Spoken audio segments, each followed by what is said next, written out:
This is a story of a special kind of nation. A nation that the world had never seen before. A nation that in great times often failed. A nation that ended up losing to one of the most powerful countries in all of supposed history. This is the Empire of Britannia. The origins of Britannian conquest began on the 16th of April 2024, when the Chinese state decided it was time for communism to end in China. They invaded, and by the 15th of May, they had expanded into the Qing's critique. They were advancing to the Shanghai critique. The Chinese state did this for expansion. They had taken most of China, a very little bit of China, by the 1st of June 2024. The Britannians were not happy about this new threat, so they decided why not have their own. So they invaded Manchuria. By the 30th of June, they were almost to Qinghai. By the 17th of July, they were close to Shanghai. By the 6th of August, they had taken all of Manchuria, except for one region, which they failed. The Chinese state was growing worried as the threat kept passing. They already would take Beijing. The Chinese decided to act fast, so Amity decided why not just go for Beijing. So they invaded Beijing and took it before Britannia could get their hands on it. Britannia was furious, so they captured a little bit of China and ordered a puppet state to be built there. But the Chinese state did a little thing called maneuvering around it, which is what every nation does. They quickly captured this puppet state and annexed it. Britannia was growing worried about this new threat as well. The threat was growing in this region, so Britannia decided to get it first before the Chinese could get their hands on it. They quickly take it and establish a puppet state there. By the 12th of January 2025, the Chinese state has already captured most of China. But on the 5th of February 2025, China dissolves itself, giving Tibet to the Chinese state, who had already had Japan and a little bit of Philippines and a little bit of Indonesia in there. Britannian control was rapidly deteriorating as on the 2nd of March 2025, the 2nd Regiment of the Chinese state advanced through Urumqi, rapidly seizing it by the end of May. By then, Auguste Pierre, president of Britannia, ordered a full counterattack. They managed to take a little bit of land from them, but by that, it had just totally collapsed. China quickly was advancing towards Mongolia soon after that, as they were inching closer and closer to the border of Manchuria.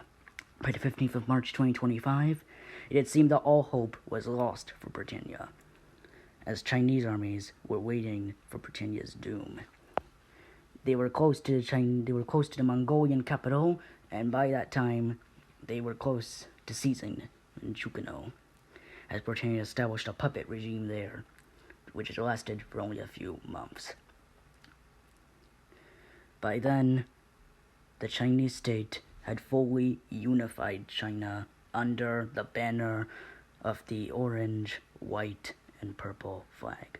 This was later turned upside down to represent a different type of nationality. Tensions in Europe were exploding as Serbia, under the leadership of a resurrected Joseph Broz Tito, decided to do something. Yugoslavia wanted to be unified, and he had a great idea. So he proclaimed the unification of Yugoslavia, and Czechoslovakia unified as well. Britannia was growing worried as these two massive superpowers signed an agreement with Italy, becoming allies of them. Later, the Chinese state would also sign this massive agreement as well, becoming the Four Allies, or National Alliance, as it was officially called. Meanwhile, in Germany, the communist regime was growing in Munich, and they had wondered, what if tensions exploded in the region? They were growing worried, rapidly worried. But then, on the 25th of July, 2025, it came. On the 16th of December 2025, Germany was officially known as the Socialist Republic of Berlin and became a huge ally to Britannia. Now, there was two superpowers allied together. Meanwhile, in the United States, the new president issued something. It was the 10th of October. The elections were going on. There was only a few months before the elections when Leonid Brezhnev invaded the United States and quickly seized it all. except for a little bit of Cuba, which managed to resist his rule for a little while before annexing it in 2027. Now the US was limited to Alaska. The similar thing happened in South America when a group called the Patient Socialist Party, quickly invaded from the Isles of Great Britain and quickly took almost all of South America. They proclaimed Brazil to be a puppet state of the regime, and which meant the patients had controlled all of South America. Now, four countries have signed a pact together.